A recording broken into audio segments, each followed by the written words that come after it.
السلام عليكم ورحمة الله.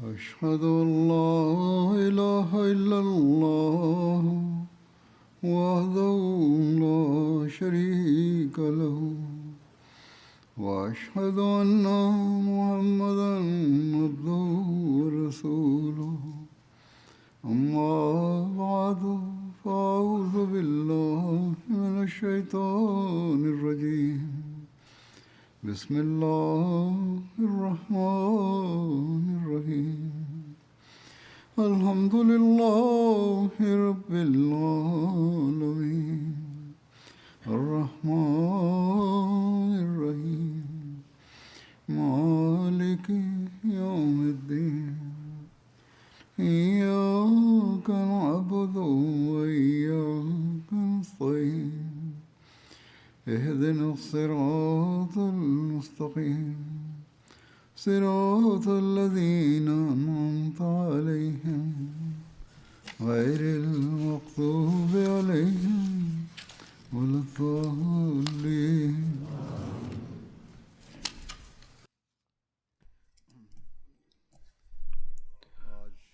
Aujourd'hui, j'ai prononcé le sermon de l'Aïd et c'est pourquoi, pour l'instant, je prononcerai un bref sermon. Pour cela, j'ai pris une citation du Messie premier salam à laquelle nous devrions toujours prêter attention. Le Messie premier salam explique « Plus les relations d'un croyant avec le monde sont vastes, plus elles sont à la cause de ces hautes distinctions. Car son objectif est à la religion. »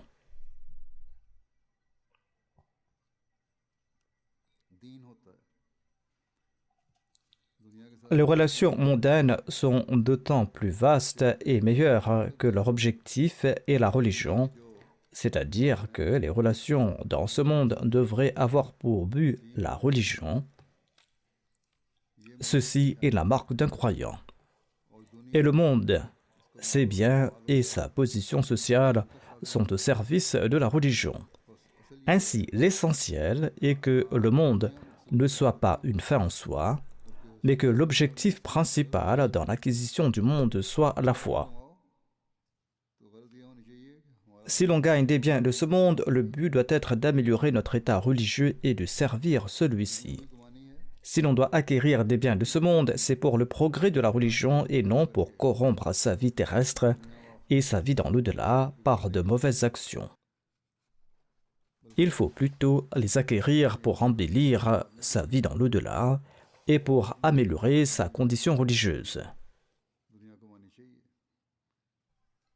Le Messie premier salam explique que les biens de ce monde devraient être obtenus de manière à être au service de la religion.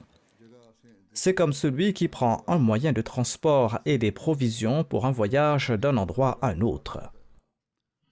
Son but principal est d'atteindre sa destination et non le moyen de transport lui-même ou les nécessités du trajet.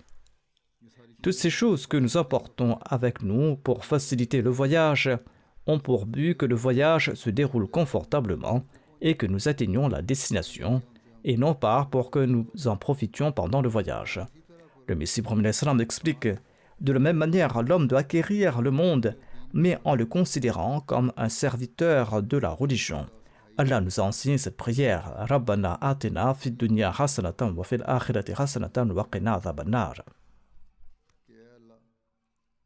Ô Allah, accorde-nous les bienfaits de ce monde et les bienfaits de l'au-delà. Le Messie premier salam explique « Allah le Tout-Puissant nous a enseigné cette prière. Rabbana atina fid dunya hasanatan wa fil akhirati hasanatan. Ici aussi le monde est présenté en premier, mais quel monde? Le monde est présenté en premier, mais pourquoi? Quel monde est placé en premier? Les bienfaits de ce monde qui seront source de récompense dans l'au-delà. Un tel monde, en l'acquérant, il y aura un bénéfice également dans l'au-delà. Que nous obtenions des choses de ce monde qui deviennent une source de récompense pour l'au-delà, et non que nous ayons à affronter la honte dans l'au-delà. En se laissant complètement entraîner par ce monde, on devra faire face à la honte. Le Messie premier salam explique. Il ressort clairement de l'enseignement de cette prière que le croyant, dans l'acquisition des biens de ce monde, doit tenir compte des hasanatul akhira, c'est-à-dire des bienfaits de l'au-delà. Et en même temps, le terme hasanatul dunya, les bienfaits de ce monde, mentionne toutes les meilleures méthodes que tout musulman croyant devrait adopter pour acquérir ces biens. Il faut acquérir les biens de ce monde par toute méthode dont l'adoption n'apporte que bien et excellence et non pas par une méthode qui causerait du tort à un autre être humain, qui engendrerait de la honte ou de l'embarras parmi ses semblables. Un tel mode d'acquisition des biens de ce monde sera sans aucun doute une cause des hasanatul akhira, des bienfaits de l'au-delà. Œuvrez pour un monde qui non seulement vous profite, mais profite également à l'humanité. Un monde où il n'y aura pas d'acte qui soit une source de honte pour vous, pour votre famille et vos proches, mais plutôt une vie pure et irréprochable, guidée par la vertu et la piété.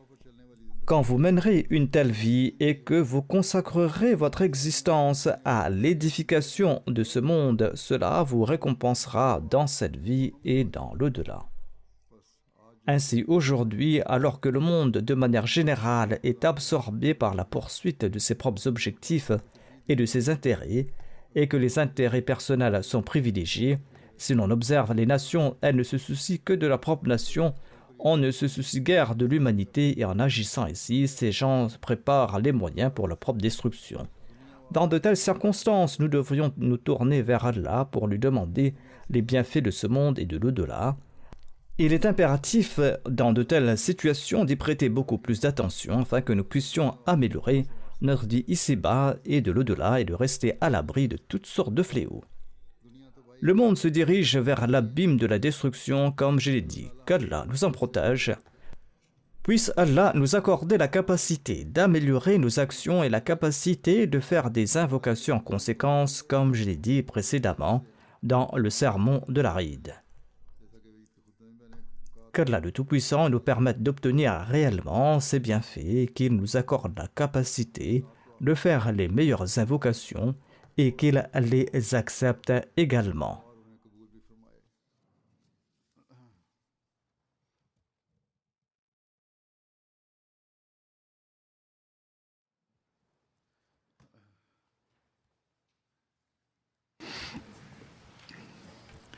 Alhamdulillah.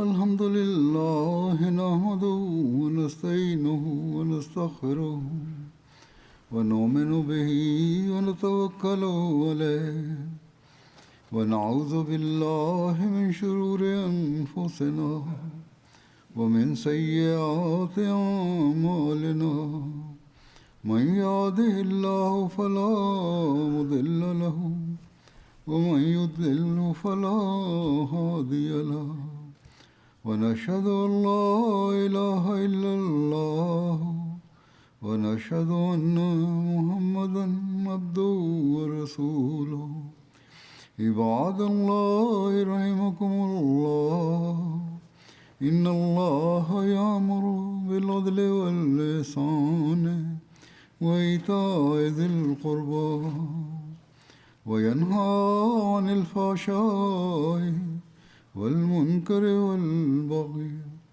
يعظكم لعلكم تذكرون اذكروا الله يذكركم وادعوه يستجب لكم ولذكر الله أكبر